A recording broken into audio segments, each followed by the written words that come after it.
I'm back, and just in time for the magical readathon. So grab your books and your TBRs and your most whimsical outfits. This isn't even close to mine, let's not kid ourselves. And let's head back to Orilium together.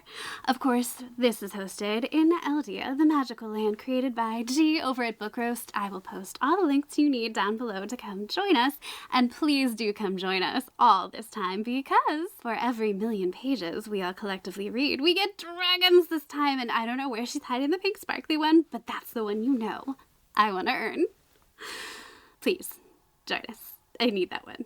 You only get to pick one of like the 5 tiers, and I really need that one. It's been quite the year. Thank you to those of you who checked in on me. Kyla from over at Infinite Library messaged me checking in, and Krista Clarence, like just last week, was like, hey girl, dropping you a little note in your last video from like 2 months ago. Hoping you're not posting because you're loving life and spending lots of time reading. No, that is not how it went down, but thank you, and I love your eternal optimism. Hope that's how life has been going for you. Meanwhile, I would like very much to break up with the abusive boyfriend that is 2025, but I cannot. So I got the post-breakup hair dye job without being able to do that instead. Let's get into our TBR. If you are unfamiliar with Magical Readathon, we all attend a school called Orilium in this magical, wonderful land called Eldia, and I have chosen 3 callings at this point. That's 1 for each year it's been running, and I can't even finish 3 this month, I'm pretty sure, because I added it all up, and I would have to read 18 books to do that, and I don't think I can commit to 18 books, because this is how my life has been going with reading. One moment. This is how many books I'm currently reading. Okay, you can just like, yeah, they've been carrying over and over. I can start books. I can read 90 pages, 200 pages, 400 pages, okay? I cannot finish a book to save my life. I can't. I have finished like 15 books this year. For me, that is atrocious and problematic. And do you know what books I have been reading? It's like, hi, you had a, well, we're not going to call it a breakdown. It wasn't really a break. It was a down. I had a down. Okay. And in that down, I read books that were also down. There was no fantasy. There was no happy, happy, joy, joy, love, love. There was nonfiction that reminded me we live in a terrible world. Yes, we do. And if I can't escape it, neither can you in the books. That's where we were at. So those were the ones that I finished.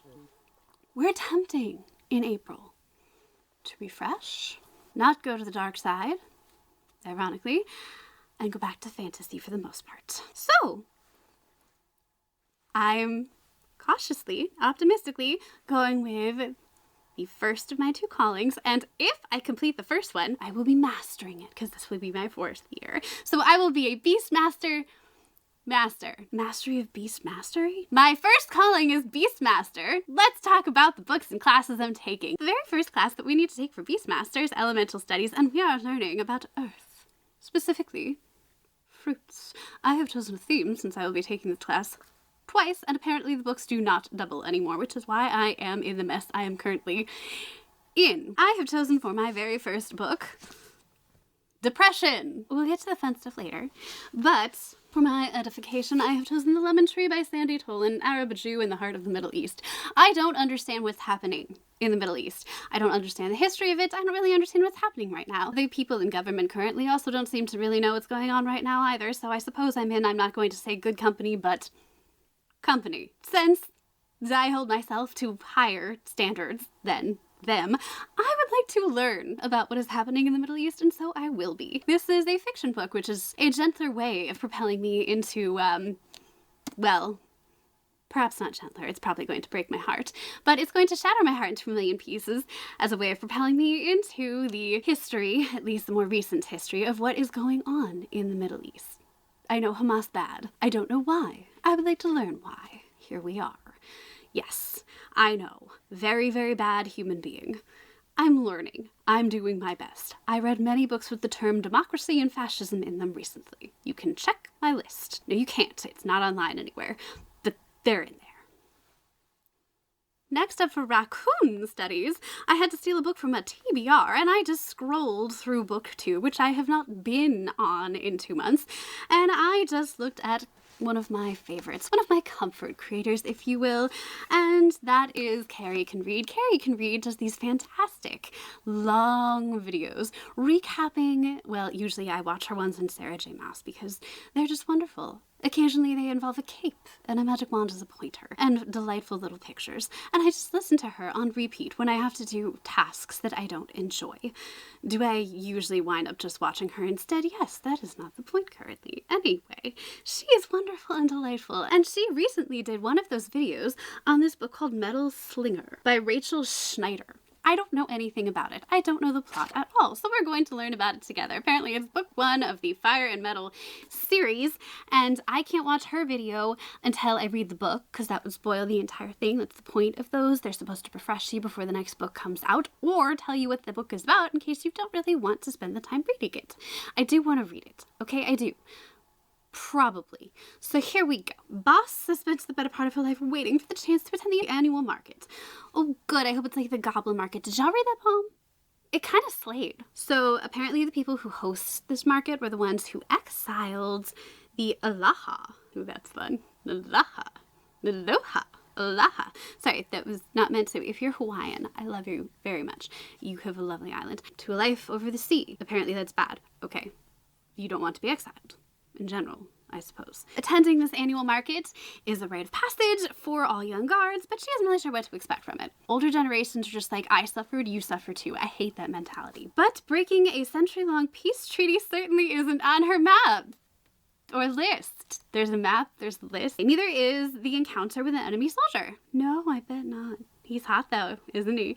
Returning home to Aloha, she's confronted with the aftermath of the day's events, carrying his child now? The future is uncertain as the growing threat looms over the people. How generic are you, book? With rumors of the growing rebellion. Those are 2 separate sentences. Why are those 2 separate sentences? Bryn and her closest friends promise to stick together. We're gonna say that that one is at least a comma. Shockingly, an unexpected visitor arrives. Bryn's loyalty will be tested as she learns of a world of not metal, but magic. We're going with magic, but I assume it's metal magic. And treachery. No one does metal magic better than Brandon Sanderson. We'll see what happens. Once her enemy, always her enemy, right? Called that one. But the dark, knowing eyes of a stranger make her question everything, being bold, including her heart. You missed my summaries, I know you did. Well, you sound generic AF. I suddenly understand the look on Carrie's face in the thumbnail. Okay, the next book. Alchemy, Volume Magnification. All capitals in the book title. I started trying to read this book in January. I made it through 2 chapters and I was like, not fun. I don't remember this being not fun. Oh wait, I didn't like the second book. Now I'm going to make myself read it because I feel like it's a rite of passage. I have to read it. I will have to be able to talk about this book when the Goodreads Choice Awards come around. I am obsessed with the Goodreads Choice Awards. We all know this. I'm also obsessed with this readathon. So 2 obsessions together at once. The dragon theme is part of this readathon too. It will get me through. Okay? It will get me through. If you don't know what this is about, this is the girl who goes to a terrible, horrible riding school. And I don't mean terrible, horrible as in like, it's low rated. It's very highly rated, but they die. Lots of them die, okay? And then they get to bond with dragons. And of course, like, scary, brooding, should be her enemy. I don't need to tell you what happens there. And her mommy runs the whole thing. And you would think her mommy wants to keep her safe and let her go be a scribe because the main character, Violet, is very, very breakable because she basically has Ehlers-Danlos syndrome, which apparently 3 doctors have told me I probably have, but will not give me a diagnosis because they don't diagnose that. No. Go find another one. Oh, no, I don't do that either. No, you go find another. I hate 2025 with every fiber of my being. I'm probably not in the place to read this. I'm realizing that as I'm holding it, but I'm gonna. If you're noticing more snark than usual, don't get it back. I'm just like princess, right? Princess. Restoration, Uncommon Antidotes. Book with a 4+ star average rating. I have like 1 book left from the Rancy list in the fall from the Goodreads Choice Awards. It is Quicksilver by Kelly Hart. Grabbed it off my shelf. It has a 4.4 average rating. This better knock my freaking socks off. I tried to read the first like 8 pages every month so far this year. I'm sure it's just getting past like the first like 8 or 10 pages, right? That's what it's got to be. 4.4. 4.4. So we're going to do this. Strike the bargain, pay the price. Do not touch the sword. Do not turn the key. Do not open the gate. Where's the summary? I have a portrait. I don't have a summary. So we've got a girl who lives in a land where it's like super hot. It's this unforgiving desert. There's no water. There's no nothing. It's terrible. And her name is Saris. Oh my God, I remember why I couldn't read this now. I found out the guy's name and I just couldn't deal. No one knows about the strange power she possesses or that she's been picking locks and stealing from the Undying Queen. The Undying is capitalized, okay, from her reservoirs. But sooner or later, secrets, you know. Eventually she comes face to face with Death himself. Oh, that sounds fun. When she inadvertently reopens a gateway between the realms and is transported to a land of ice and snow, that's gonna be a shock. Desert to ice and snow. Find a code. The Fae have always been stuff of myths, legends, nightmares, and it turns out they're real. Boy, we haven't seen that trope ever. And she's just landed herself in a centuries-long conflict that might get her killed. So, Saris in Faeland. Remember Death? Death himself, he has a name. This was my problem. This guy's gonna use her alchemist magic, by the way, to protect his people no matter the cost. It's the secret magic she had, and she's accidentally apparently bound herself to him. Whatever. His attitude stinks, his past is murky, and he's the only way she's gonna get home. And do you know his name? Do you know his name? Okay, here we go. Here, this enemy is clever. Kingfisher. Do you know what a kingfisher is? Okay, a kingfisher. It is a bird with a stupid haircut. A stupid mohawk. Okay, that is what a kingfisher is. And I'm just sitting there realizing I'm gonna have to watch romance scenes between these two, picturing this damn bird. That's what happened. That's what happened with this book. Now I remember. It's Akafactory. Kingfisher. King. And what do you, like, that's not sexy to call out in bed. What do you, oh, Kingfisher. No. No. I can't take you seriously. You're picturing this damn bird. That's why I can't read this book. And now neither can you. I'm really sorry. And for my final book in this list, I have to take lore. And the book is The Song of Ages, and I need a musical term in the title. And I was like, oh, I could go all fancy. I could be like, pick something with light and dark and tell you all about what chiaroscuro is and like be all obnoxious. And I was like, I don't feel like it. We're doing Where the Crawdads Sing by Delia Owens because I have never read this book. And if you're doing like the year-long challenge, I'm at the point where I need to either read a book with an author who has W in their name or a book with River, and I couldn't decide. Like, I don't like to commit.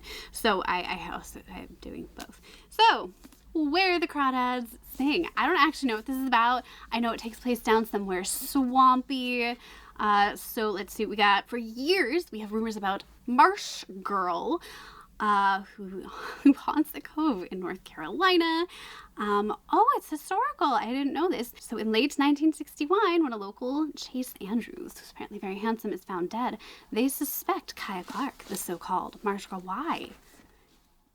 Like, just because she's weird and creepy? It's 60s, I guess. Apparently, she is sensitive and intelligent. She finds friends in the gold and lessons in the sand and is not exactly as she has seemed all these years. The time comes when she yearns to be touched and love. Okay. When two young men from town become intrigued by her wild beauty, Kaya or Kia, I don't know. I'm going to call her Kaya because otherwise I'm going to be thinking of the car, until the unthinkable happens. An exquisite ode to the natural world, a heartbreaking coming-of-age story, and a surprising tale of possible murder. I heard thriller, I heard really good. It's a movie now, right? And like, everyone has read this book. Everyone has read this book, except me. And if I hate it, because I've heard some people have like really like visceral, like I hate this book reactions. I grabbed Bel Canto. I picked this up at the thrift store for $1 a zillion years ago by Ann Patchett. This is like won a million awards. It's old, it's brilliant. Bel Canto translates to like beautiful song. It's about one of like opera's most revered sopranos, I think in Spain or some South America. In South America, yes. And it's like kind of dramatic, this hostage situation, but it's supposedly really beautifully written, and it's described as a fantasia of guns and Puccini and Red Cross negotiations. So I've heard nothing but amazing things about this. Keeping this on the back burner. I really want to finally read Where the Crawdads Sing too. I need this prompt twice. This is not one of the prompts I get twice, unfortunately. Up next, Wild Formed Druid. We have more for this. Again, I get to be a little trash panda and do raccoon studies for animal studies and steal a book from another TBR. I scroll down, I saw the raven-haired reader. I usually like her picks. She usually has like her finger on the pulse of what's going to be good in indie published romantasy before anybody else. And I saw this, A Touch of Gold and Madness by K.L. DeVore, and I was like, sold, done, great. Did the fact that like I clicked on it and I saw it was floppy have anything to do with this? But let's see what it's about. Fairy tales are for the naive. Oh boy, this could be good or bad. Oh, well, so we've got a princess who's also an assassin. Literally the first 2 words in the description are princess, assassin. So we're going that route. Princess Assassin Grey. So her daddy tells her she needs to kill the villainous prince who's responsible for starting a war that threw the entire world into a post-apocalyptic society. That feels fair. Okay, you know what? That feels fair. They live in this awful decrepit landscape where these 2 magical species are at war with one another, and a human militia apparently hunts them all.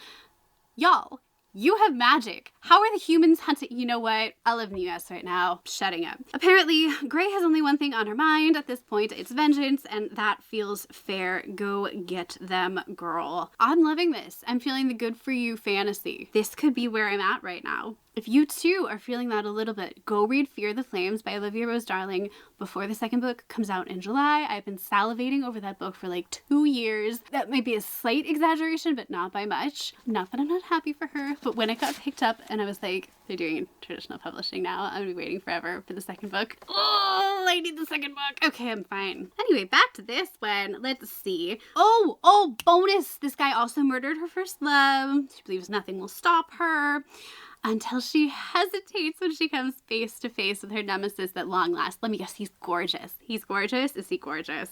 Did he steal your love's face?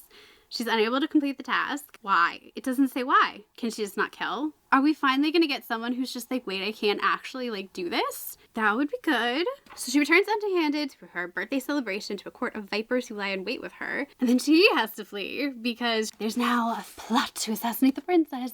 And she's the one who has to flee and run and hide. Now we're hearing from Griffin, and he has his own mission to kill the king. The problem is he's suffering from an affliction that robs him of his sanity while making him crave violence and death. This feels like it's not incongruous with your task. First, he needs the princess in his hands no matter the cost, because in a race against his spiraling affliction, who will achieve their goal first? So apparently the becauses are the interesting part in this book, because I'm just like, why? I'm intrigued enough to read you, but you may drive me crazy. I'm gonna be so much fun for the book reviews this year. Oh, so much fun. Art of Illusion, Distance Manipulation book you already planned for this month. I was not planning on any books for this month because I'm a disaster this year. So I picked The Courting of Bristol, Keats, because I have 6 copies of this book and I feel like it's haunting me. Everywhere I look, there's a copy of this book. Downstairs, upstairs, library, bedroom, study. Everywhere I look. I just checked my email. There's another one coming. Bookish box. I changed the prompt a little. I chose the book I'm being haunted by. It's The Courting of Bristol, Keats. It's such a pretty copy. This is the I don't care who you're from. This is the fairy one. I mean, it's beautiful. Like, don't get me wrong. But like, oh my god. Who didn't make a copy of this? And why do I own them all? I mean, some of them are completely my fault. But like, anyway, this is about Bristol Keats, in case you couldn't figure it out. So she thinks her entire family's dead, then she received these letters from her aunt, and it turns out everything's a lie, and her daddy might be alive, so she goes to the Fae world, where she bumps into a gorgeous, handsome, wonderful Fae. Of course, he's like a Fae leader, and super dangerous, but she makes a bargain with him anyway. He's like, of course I'll help you find your daddy, because little does she know, he is also looking for her daddy, because he's the one who made her family disappear in the first place. The Courting of Bristol, Keats, everyone, by Mary E. Pearson. I did love her Kiss of Deception series. That's the Remnant series. And I'm still mad at myself for not getting the special editions of those books. Still kicking myself. After that, oh, I get to record something on my iPad for all of you, which is on its last legs, I'm pretty sure. Okay, so the prompt for this one is Astronomy Lightfall. I get to use a random color wheel and then base my book pick on that. Spin. I said spin. Pink. Okay, for pink, I have chosen to really go in a different direction and go with Such a Lovely Family by Aggie Bloom Thompson, or Blum. We're saying Bloom because there are flowers on it. I am so glad to have a traditional thriller thrown in here just to break things up. I have not read one since Bright Young Women in January, and it was so good that I just haven't been able to read another thriller since, if I'm being dead honest. I love the idea of this one. This was one of my most anticipated books because I love cherry blossom season. I know that's so random. When I went to college, they lined the entire main like academic row with cherry trees. Walking to class for this 1 week was spectacular. Okay? Spectacular. The memories, the allergies. So this takes place in Washington, D.C., where the cherry blossoms are in full bloom, and we've got the Calhouns. Their house is full of friends and their 3 adult children, and everything seems picture perfect. But there's, of course, a brutal murder, and their yearly gathering turns into a homicide scene. Boy, no one's ever gonna forget this one, right? And of course, it turns out the family, ooh, not so perfect behind that facade. My goodness, we've got parents who use money and emotional manipulation to control their children. Oh, I've been talking to my dad. 2 sons, one the black sheep, who is desperate to outrun the mistakes he's made, and the other a new father willing to risk everything to protect his child, and a daughter, an Instagram influencer who refuses to face the truth about the man she married. Oh dear. So we've got the tensions building, the alliances shifting, and long buried resentments surfacing. I look forward to finding out all those deep dark secrets, Calhouns. Just in time, almost, for cherry blossom season, if I time it right, right? Like, right? Right. Thank you for agreeing with me. Okay, up next we have... Oh my god, this is another one I need to record. And this one's, I feel like, is going to be the most brutal one ever. G is diabolical for coming up with this one. So we need random country. We get 5 tries, and then I think you're supposed to, she said pick the author. I'm going to say author or book at this point because this has 199 possibilities, and like I'm pretty sure there's probably countries I've never heard of. Geography is not a requirement in the US. I have a freaking master's degree and I've never taken geography, so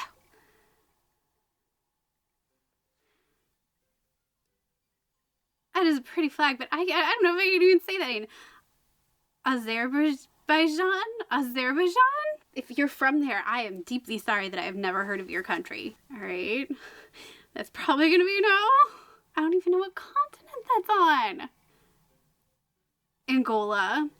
I've heard of. Hurrah. What do they all start with A's? Mali. You probably have translated something. I'm gonna have to buy a book for this though. Canada!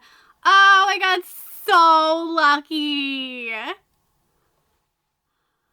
Oh, thank the Lord. OMG. Isn't Margaret Atwood from Canada? She's brilliant. Is there anything left that I haven't read from her? Cambodia. All right. Obviously, we're gonna do Canada. That was so... I always feel guilty. I'm so lucky. I forgot I did pick this up really recently from Alice Munro. I forgot that I did want to read this. This is about Rose and her stepmother, Flo, and they live on the poor side of Hanratty, and Rose is determined to get away to pursue her ambitions, and it takes place in Canada too, but she's constantly plagued by like the question, who do you think you are? Like, your past always does haunt you. You know, she goes to the University of Vancouver, she's got a crumbling marriage, a career as an actress and an interviewer, and it says it's dark, funny, and revelatory, so I definitely, I might go for this one. I might. I've been reading much more serious stuff, and looking at this pile, I'm kind of like, this is not what you've been reading lately. And I'm a little worried. I'm a little worried. So we'll put that there. I also did grab Sadie. I usually love anything that is multimedia, but I did try reading this once and it did not hold my attention. So we're gonna give this a chance again. This is about a radio personality who gets a phone called like begging him to try and find this missing girl, Sadie. And Sadie herself left home after her sister was murdered. And she's apparently trying to avenge her sister. And now, of course, Sadie herself is going to be the subject of this podcast. And West is trying to follow her and find her before it's like too late. So thank you note was used as my placeholder. I don't know why it didn't hold my attention. Not a good sign. So I'm especially glad I picked up a backup. I also have to pick another Elemental Earth Studies Earth Fruits book. Another Elemental Earth Studies Earth Fruits book. Another Elemental Earth Studies Earth Fruits book. And for this, I chose the most beautiful book, As Long as the Lemon Trees Grow by Bel Canto. Or Katu. This book is just stunning, and it is about the Syrian Revolution. I know it's going to break my heart. I know it's about like love and loss, and when you have a love story that takes place during revolution, you know it's just gonna like So we've got Salama. She watched her brother marry her best friend Layla, and now she works at a hospital, and she is closing the eyes of those who can't. My God, even the description is And Layla and her unborn baby are all Salama has left, unless you count Cough. But he's a hallucination, a symptom of the horrors that she's seen, and he tells her every day to leave, and every day she refuses. Until, of course, she crosses paths with Keenan, a boy with these beautiful green eyes, and he wants to stay and risk his life for everything Syria could be. And oh God, I'm hurting just reading the description. If it is too much for me, I picked up Bad Vibes Only, Then Other Things I Bring to the Table by Nora McInerney, because yeah, that about sounds right. It's the memoir. It's a bunch of essays that revisit her cringy past and anticipate her rapidly approaching early middle-aged future. That lays down her bare chaos. Say nothing about my age, anyone. Competitive Parenting Association. Siri, am I losing my mind? I'm too afraid to use Siri. So Siri scares the crap out of me. Moving right along. Oh, you're gonna love this one. I was so impressed with myself. Are you ready? Spells and incantation. Spell. Copy paste. Word from your last book title. I've almost finished and will finish before this readathon starts. Look at all those tabs. Looks like a good little reader. Dress Code by Veronique Highland.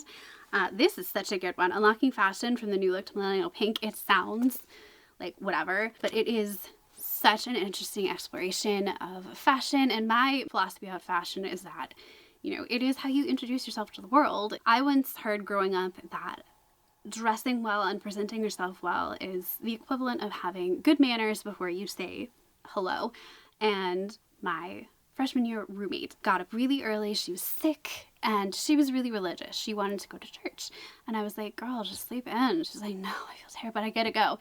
And she looked so beautiful. It was the most beautiful I had seen her look. She was dressed in her like nicest skirt, beautiful blouse, her highest heels, and I was like, makeup in the hair, and like, wow, you look incredible. Like, isn't today the day to like wear this slightly comfy sweater? And she was like, no, the days you feel your worst are the days that you put in the most effort and you will feel your best. That stuck with me so much. And it's so true. When you are feeling your worst, when you're going to the scariest doctor's appointment, that's when you wear your favorite dress, the nicest dress, your best stuff. You do your makeup flawlessly. That's when you go for it the hardest.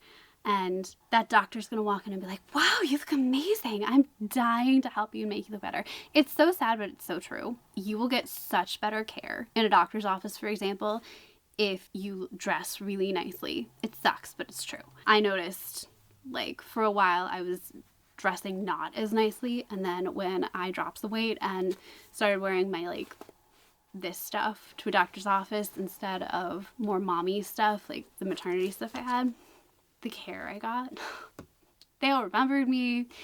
It was a whole different ballgame. And now I dress the job I want, which is character that fell out of a fantasy novel. But here is the book we're matching. Dress Code 2 Dress Codes. Oh, come on, that was so good. That's so good, right? How the laws of fashion made history. I really am obsessed with fashion. The name is not Le Couture for no reason. You haven't seen the side of me too much, but I read this stuff for fun. I'm also reading The Secret Lives of Colors, which is completely fascinating. I'm such a nerd. I don't tend to talk about this stuff, but you will probably be hearing much more about the nonfiction things that I'm reading a lot more later on in the year. This one is a slightly less fun, slightly more intense version of this book. Like, this talks much more about fashion being used for societal change, political change, how it can almost be used as a weapon, a way to maintain political control, how it literally keeps like social hierarchies in place as physical laws at times. Like, do you remember that scene, right, in Ever After? And if you've not seen Ever After, turn me off right this instant. Danielle de Barbarac demands your attention. Go. She's talking to her friend, right, and putting on a beautiful dress that belongs to her stepsister, and her friend is like, excuse me, do you know the penalty if you get caught dressing above your station? 5 days in the stocks. And she's like, no one's gonna believe that I am a peasant, a commoner, when I have 20 gold francs. I'm paraphrasing here.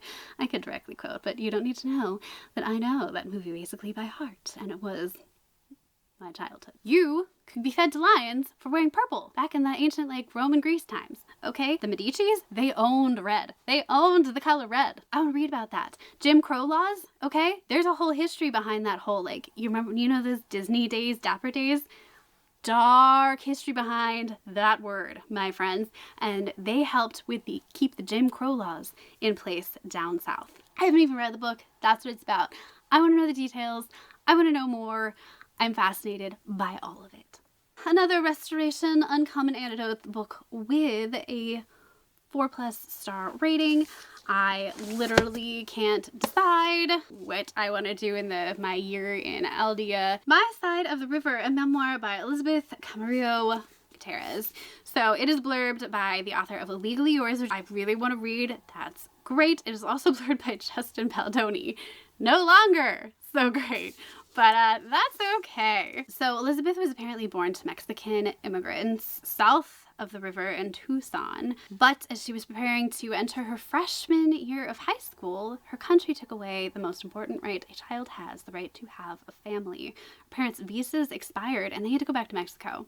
So she was left responsible for her younger brother and her education. She knew her parents couldn't stay, but she couldn't let go of the opportunities that the U.S. could provide. She was determined to break the cycle, stay in the U.S. armed with just her passport and determination. And unfortunately, she did become an unaccompanied homeless youth, one of thousands of underage victims affected by family separation due to our broken immigration laws. Okay, I didn't think that was gonna be quite such an intense or a timely read. I had no idea what this was about.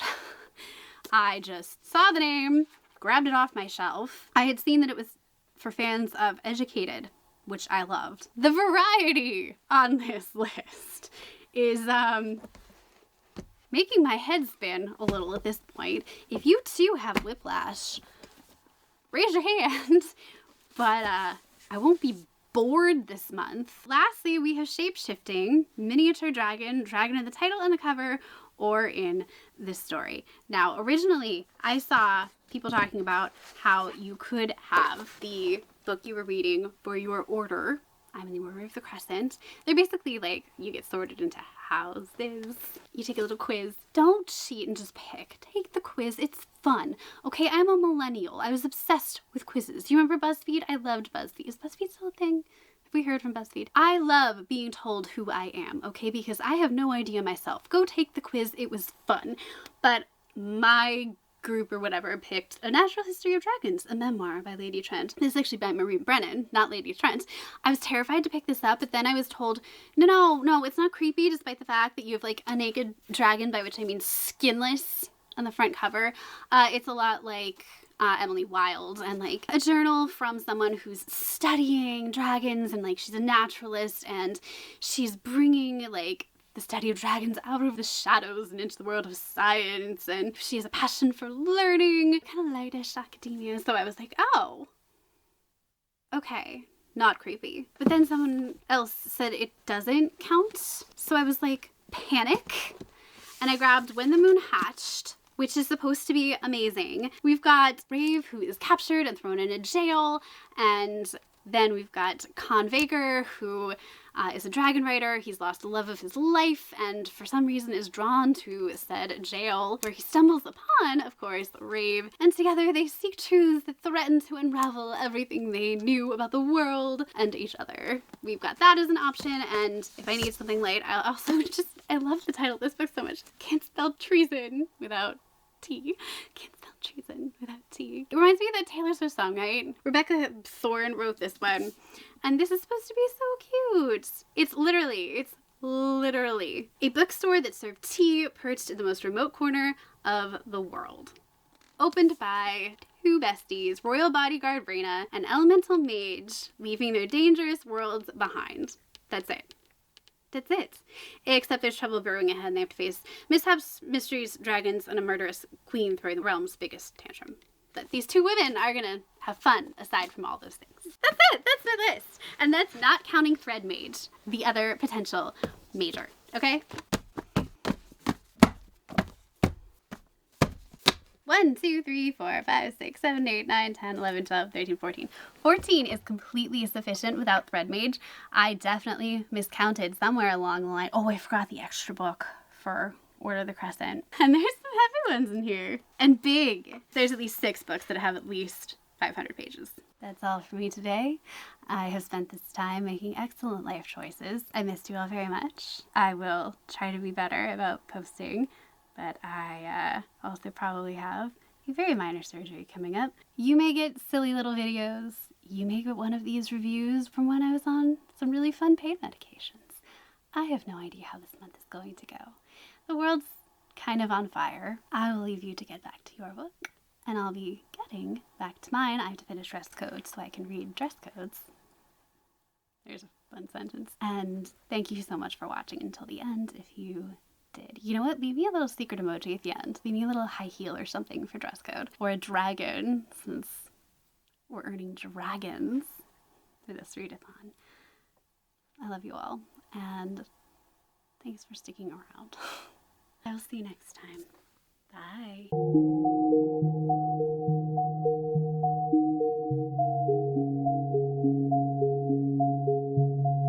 Do we like the hair? Do we like the hair?